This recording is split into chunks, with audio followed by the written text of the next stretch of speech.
जय श्री कृष्णा, जय श्री राधे। हमारे व्रत पर्व त्योहारों के संदर्भ में अनेक अनेक ऐसे अमूल्य खजाने छुपे हुए हैं जिन खजानों का हमें ज्ञान होना परम आवश्यक है। ये खजाने हमारी भारतीय संस्कृति और अपनी भारतीय धरोहर है। आज मैं देवियों के लिए उनकी महत्वता बताते हुए करवा चौथ के संदर्भ में बता रहा हूँ। सन 2022 में कब है करवा चौथ और क्या है करवा चौथ का संपूर्ण विधान, किस प्रकार से हमें इस करवा चौथ को मनाना चाहिए, क्या है इसका शास्त्रीय और क्या है इसका वैज्ञानिक लॉजिक। तो सबसे पहले मैं आपको कहना चाहूँगा कि करवा चौथ इस बार 13 अक्टूबर 2022 और गुरुवार को मनाई जाएगी।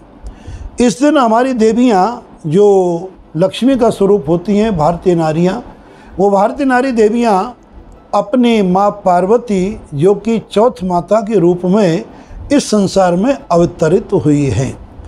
शक्ति संसार में दो ही हैं, आदि शक्ति माँ दुर्गा, माँ भगवती लक्ष्मी, माँ पार्वती, अनेक रूपों में उनकी पूजा होती है और अनेक अनेक मनोकामना हमारी पूर्ण करते हैं। और एक हमारे जो आदि शक्ति महापूर्ण पुरुषोत्तम भगवान श्री नारायण हैं जिनकी पूजा अनेक रूपों में होती है।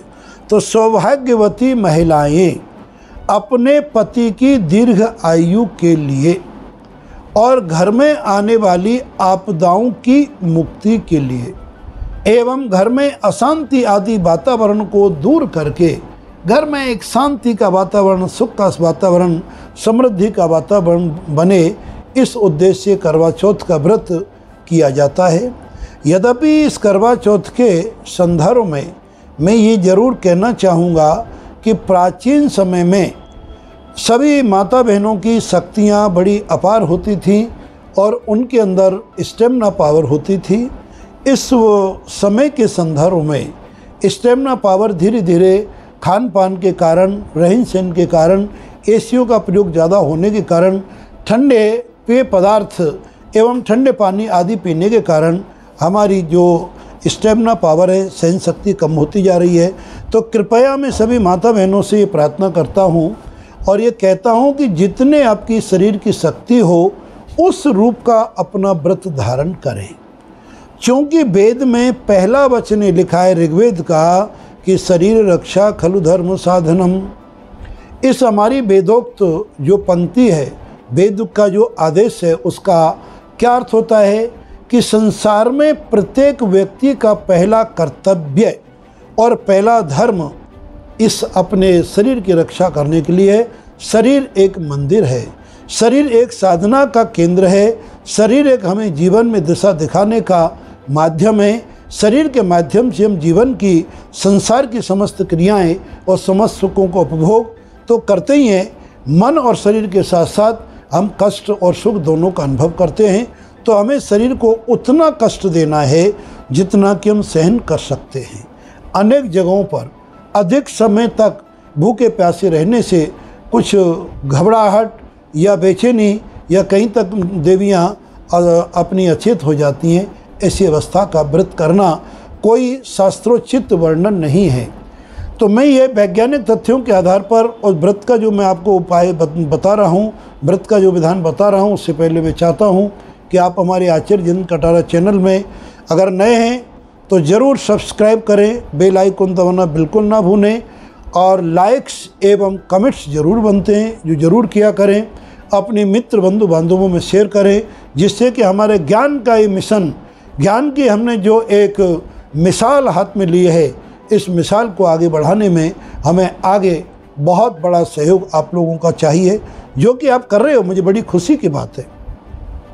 इस संदर्भ में मैं कहना चाहूँगा, जैसे मैंने आपको बताया कि इस बार 13 अक्टूबर 2022 गुरुवार के दिन करवा चौथ का व्रत हमारी देवियाँ और हमारी माता, हमारी बहनें सभी करेंगी अपने पति की दीर्घायु आरोग्यता के लिए।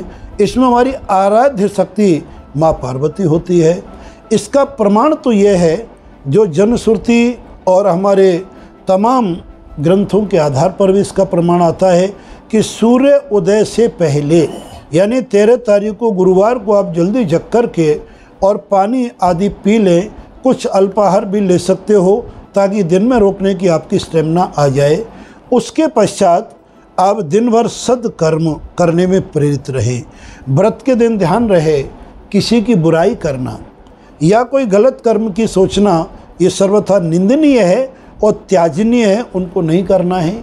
ऐसे अपने अच्छे आचरण करते हुए 12 बजे के पश्चात चौथ माता की कहानी सुनने के बाद आप जल या चाय ले सकते हैं और लेना भी चाहिए, और यदि आपके लिए दूध भी ले सकते हैं। और जिनकी स्टेमिना पावर कम है वह अल्पाहार कोई फलाहार की वस्तु भी ले सकते हैं। उसके बाद चंद्र उदय जो लगभग 8:30 के आसपास होता है, 8 से 9 के बीच में अलग अलग पंचांगों में विविध टाइम दिया है, अलग शहरों के हिसाब से भी टाइम दिया है। जब चंद्र उदय का आप इंतज़ार करें, चंद्रमा जब आएंगे हमें अमृत की वर्षा करके उस समय चंद्र के दर्शन करके जो सौभाग्यवती देवियाँ हैं अपने पति के हाथ से जल पान करें यानी पानी पिए।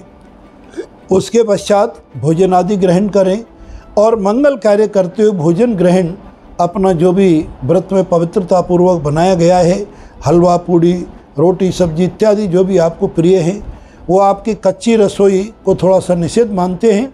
लेकिन अगर स्वास्थ्य में अनुकूलता नहीं है कच्ची रसोई यानी पक्की रसोई खाने से, तो आप अपनी इच्छा के अनुसार भोजन कर सकते हो, लेकिन लहसुन प्याज आदि का प्रयोग ना हो, सात्विकी चीज़ों का प्रयोग हो।